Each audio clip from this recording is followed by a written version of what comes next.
बिस्मिल्लाहिर्रहमानिर्रहीम। अस्सलाम वालेकुम। Chapter number 3 biodiversity class 8 introduction के बारे में आज हम डिस्कस करेंगे।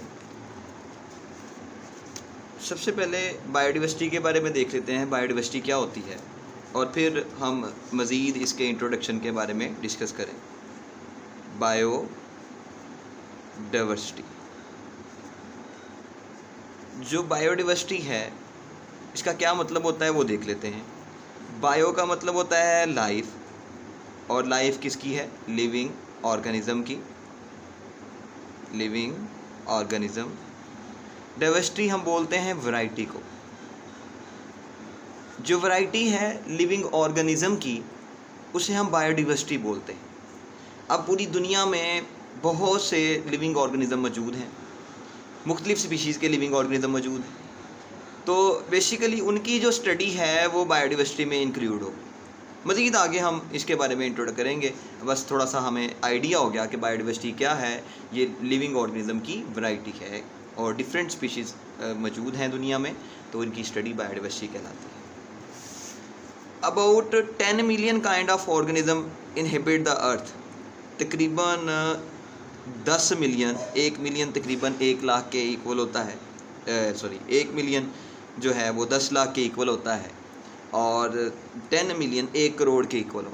मतलब 1 करोड़ जो ऑर्गेनिज्म हैं वो दुनिया में मौजूद हैं, but less than 1/3 of these have been studied. और इनमें से जो तीसरे में से एक हिस्सा है वो अभी तक हमने स्टडी किया है, और बायोलॉजिस्ट ने उन्हें रिकॉर्ड में किया गया and catalogued put in record by biologist. और बायोलॉजिस्ट ने इन्हें रिकॉर्ड में रखा है, इन्हें फहरिस्त में रखा है। Diversity among the earth organism is more obvious than the functional unity of life. Diversity जो है जो अर्थ पर ऑर्गेनिज्म की मौजूद है वो वाज़िया तौर पर अगर देखा जाए तो उनकी जो बुनियाद है वो एक ही ज़िंदगी पर मुश्तमिल है। मतलब जितने भी दुनिया में लिविंग ऑर्गेनिज्म हैं जो उनकी वैरायटी मौजूद है, वो उन सब की जो इब्तदा है वो एक ही लाइफ से हुई है। We see that all organisms share many biological characteristics. हम देखते हैं कि कई ऑर्गेनिज्म हैं और जिनके बारे में बायोलॉजिकल कैरेक्टरिस्टिक्स मौजूद हैं। बायोलॉजिकल कैरेक्टरिस्टिक्स कौन सी होंगी? जैसे रिप्रोडक्शन है, सेलुलर ऑर्गेनाइजेशन है, हेरिडिटी है, ग्रोथ एंड डेवलपमेंट है। ये सब जितने भी हम जानते हैं, जितने भी ऑर्गेनिज्म हैं उनकी ये बायोलॉजिकल कैरेक्टरिस्टिक्स मौजूद होती है, कई बायोलॉजिकल कैरेक्टरिस्टिक्स मौजूद होती है। 5 principal group of organism are prokaryotes. 5 group हैं, बड़े ग्रुप हैं जिसमें ऑर्गेनिज्म को डिवाइड किया गया है। वो प्रोकैरियोट्स हैं, प्रोटिस्ट हैं, फंजाई है, प्लांट, एनिमल्स हैं। In this chapter we will focus on the different among different group of organism. इस चैप्टर में हम मुख्तलिफ और जो मुख्तलिफ ऑर्गेनिज्म हैं और उनके मुख्तलिफ ग्रुप हैं उनके बारे में डिस्कस करेंगे। Differences among different group of organism, और ऑर्गेनिज्म में जो डिफरेंस है डिफरेंट ग्रुप में डिफरेंस है ऑर्गेनिज्म का, उसको डिस्कस करेंगे। We will also see how are organism classified and named. हम इसमें ये भी देखेंगे इस चैप्टर में कि किस तरह ऑर्गेनिज्म को क्लासिफाइड किया जाता है, यानी कि दर्जाबंदी दी जाती है, उनके नाम रखे जाते हैं। And what are the concern with the existence biodiversity. तो इनका जो दुनिया में लिविंग ऑर्गेनिज्म की जो वैरायटी है उसमें इनका ताल्लुक़ क्या है। इस सारे जो पैराग्राफ में हमने ये डिस्कस किया है कि हम मतलब अभी दुनिया में बहुत ज़्यादा जानदार हैं और उनका रिकॉर्ड, कुछ का रिकॉर्ड है, कुछ का रिकॉर्ड नहीं है, और कुछ को हमने स्टडी किया है, कुछ को स्टडी नहीं किया। 5 बड़े ग्रुप में ऑर्गेनिज्म को डिवाइड किया है, जिनको हम आगे चल के भी देखेंगे। इसके अलावा हम ये भी देखा कि मुख्तलिफ जानदारों को की दर्जाबंदी की गई है और उनके नाम भी इस चैप्टर में हम डिस्कस करेंगे। आगे हमारे पास है बायोडाइवर्सिटी। बायो का मतलब लाइफ, डाइवर्सिटी का मतलब वैरायटी है, जो अभी हमने देखा, और मज़ीद में नीचे भी मौजूद है। The term biodiversity has been derive from bio and diversity. जो टर्म बायोडाइवर्सिटी है वो डिराइव्ड की गई है बायो से और डाइवर्सिटी से। मतलब diversity means variety with in a species and among species.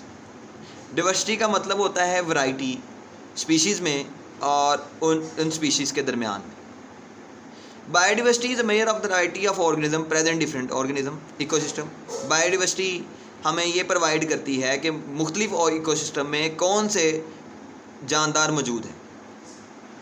ये बायोडाइवर्सिटी है।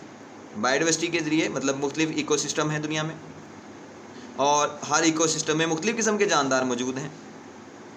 ये सारी इन्फॉर्मेशन जो है वो बायोडाइवर्सिटी में आएगी। Diversity of plant and flora, sorry diversity of plant called flora, जो प्लांट की डिवर्सिटी है उसे फ्लोरा बोलेंगे, और डिवर्सिटी ऑफ एनिमल उसे हम फ्लोरा बोलेंगे। प्लांट की जो डिवर्सिटी है उसे फ्लोरा, मतलब प्लांट की जो वैरायटी है उसे फ्लोरा, और जो एनिमल की वैरायटी है उसे हम फौना बोलेंगे, जो कि मुख्तलिफ रीजन में मौजूद होती है। डिपेंड ऑन क्लाइमेट, अब जो किस रीजन में कौन से प्लांट और एनिमल मौजूद होंगे वो कौन डिसाइड करता है, वो क्लाइमेट डिसाइड करता है। क्लाइमेट हम कहते हैं लॉन्ग टाइम में जहाँ पर वेदर में कोई चेंजेस ना आई हों उसे क्लाइमेट बोलते हैं। जैसे डेजर्ट है वहाँ पर रहनी गर्मी है, पोलर रीजन है वहाँ पर सर्दी रहनी है। इसी तरह एल्टीट्यूड डिसाइड करता है, जो ऊंचाई है ऊंचाई वाले इलाकों में कोई और जानदार मौजूद होते हैं, और जो नीचे है लैटीट्यूड में उसमें कोई और जानदार मौजूद होते हैं। सॉइल्स की बात करेंगे तो सॉइल में कोई और जानदार मौजूद है। इसी तरह दूसरी स्पीशीज़ की जो प्रेजेंस है उससे भी हम ये मालूम कर सकते हैं कि कौन से जानदार उस एरिया में मौजूद होंगे। जैसे कई प्लांट हैं जो कि केमिकल ज़मीन के अंदर रिलीज़ करते हैं, जिसकी वजह से कोई दूसरी स्पीशीज़ वहाँ पर ग्रो नहीं कर सकती। कुछ ही स्पीशीज़ ग्रो कर सकती हैं और वो मखसूस होंगी। तो इसका मतलब एक स्पीशीज़ ने की प्रेजेंस ने बताया कि दूसरी स्पीशीज़ कौन सी यहाँ पर मौजूद होगी। Biodiversity is not distributed evenly on earth, biodiversity सिर्फ और सिर्फ अर्थ पे मौजूद अर्थ पे डिस्ट्रीब्यूट नहीं हुई भी, बल्कि it is riches in the tropic, temperate region and polar region. बल्कि ये ट्रॉपिक रीजन में मतलब ऐसा नहीं है कि बायोडाइवर्सिटी हर जगह बहुत ज़्यादा है, बल्कि ये मुख्तलिफ रीजन पर डिस्ट्रीब्यूट मुख्तलिफ तरीके से हुई भी है। ट्रॉपिक रीजन की बात करें वहाँ पर बायोडाइवर्सिटी बहुत ज़्यादा मौजूद होती है। अब ये ट्रॉपिक टेम्परेट रीजन कौन से हैं और पोलर रीजन कौन से हैं इसके बारे में देख लेते हैं। फॉर एग्ज़ाम्पल ये है जी अर्थ, हम इसको कहते हैं, ये जो स्ट्रक्चर बनाया स्फेरिकल स्ट्रक्चर, ये अर्थ है।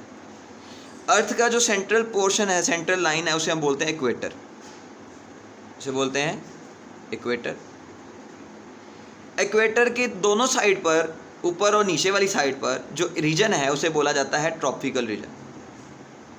Tropical region, tropical region. और ट्रॉपिकल रीजन के ऊपर जो रीजन है उसे हम बोलेंगे temperate region. Temperate region, temperate region. और टेम्परेट रीजन के ऊपर जो रीजन आएगा वो हमारे पास लास्ट रीजन है, जहाँ पर सनलाइट बहुत कम पहुँचती है, उसे हम पोलर रीजन बोलते हैं। पोलर रीजन, जहाँ पर रहती ही सर्दी है, पोलर रीजन। मैं रिपीट कर देता हूँ ताकि समझ लग सके। ये अर्थ है और अर्थ की जो सेंट्रल लाइन है उसे इक्वेटर बोलेंगे। इक्वेटर के दोनों साइड पर, ऊपर और नीचे, ट्रॉपिकल रीजन है, और ट्रॉपिकल रीजन के ऊपर वाली और नीचे वाली साइड दोनों पे टेम्परेट रीजन है। टेम्परेट रीजन के बाद जो लास्ट रीजन आएगा वो हमारे पास क्या है, पोलर रीजन। अब जो ट्रॉपिकल रीजन है वहाँ पर रिचेस्ट बायोडाइवर्सिटी मौजूद है। टेम्परेट रीजन की बात करें तो वहाँ पर कई स्पीशीज़ मौजूद हैं, बहुत ज़्यादा नहीं लेकिन कई ज़्यादा स्पीशीज़ मौजूद हैं। While there are fewer species in the polar region, और कई स्पीशीज़ ऐसी हैं, बहुत ज़्यादा नहीं लेकिन बहुत कम भी नहीं, कुछ स्पीशीज़ ऐसी हैं जो कि पोलर रीजन पर मौजूद होती हैं। Biodiversity found on earth today is the result of 4 billion years of evolution. जो आपको मुख्तलिफ़ किस्म के जानदार दुनिया में दिखाई दे रहे हैं वो 4 अरब 4 बिलियन ईयर्स ऑफ एवोल्यूशन का नतीजा है। एवोल्यूशन बोलते हैं तब्दीली होती है जानदार में, और नई नस्ल आ जाए उसे एवोल्यूशन बोला जाता है, या उस नस्ल में तब्दीलियाँ कुछ इस तरह से आ जाएं कि वो पहली वाली नस्ल से बिल्कुल मुख्तलिफ हो, तो हम इसे एवोल्यूशन का नाम देते हैं। स्टेप बाय स्टेप चेंजिंग को एवोल्यूशन बोलते हैं। तो दुनिया में जो बायोडाइवर्सिटी है वो 4 बिलियन ईयर्स ऑफ एवोल्यूशन का नतीजा है। The origin of life is not well known to science. जो ओरिजिन है साइंस का, लाइफ का, वो अभी तक साइंस को नहीं पता कि ये कैसे हुआ और कहाँ से हुआ। तो limited evidence suggest that until 600 million years ago, लेकिन कुछ लिमिटेड ऐसे एविडेंस हैं जो कि ये बताते हैं कि जो पहली लिविंग ऑर्गेनिज्म है, पहला जो जानदार है, उसका रीजन 600 मिलियन ईयर्स अगो पहले हुआ। All life consistent of bacteria, और जितनी भी लाइफ थी 600 मिलियन ईयर अगो में पहले, वो सब बैक्टीरिया पर, यूनिसेलुलर ऑर्गेनिज्म जो हैं और बैक्टीरिया पर मुश्तमिल थी।